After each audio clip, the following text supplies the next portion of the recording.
Ito na po ang final stage ng ating ritual at lumalabas po dito na ang ating pong kandila ay totally consumed. Ang ibig pong sabihin niyan ay naparating natin sa ating Panginoon ang ating mga requests at tayo pinagbigyan ng ating Panginoon. So ang natitira lang po dito ay ang nasunog na bigas at mamaya po titinan po natin kung ano ang forma niya at kung ano ang gusto niya sabihin para sa atin.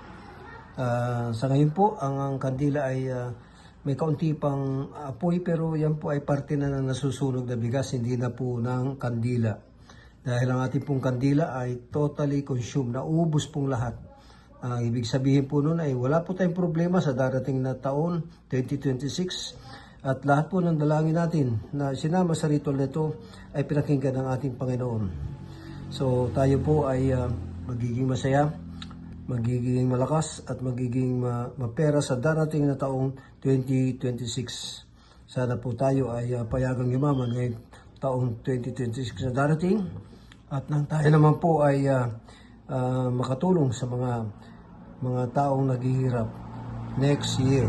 Maraming salamat po at mamaya ay atin pong titingnan kung ano po ang larawan o ano ang ibig sabihin ng nasunog na mga bigas. Maraming salamat po.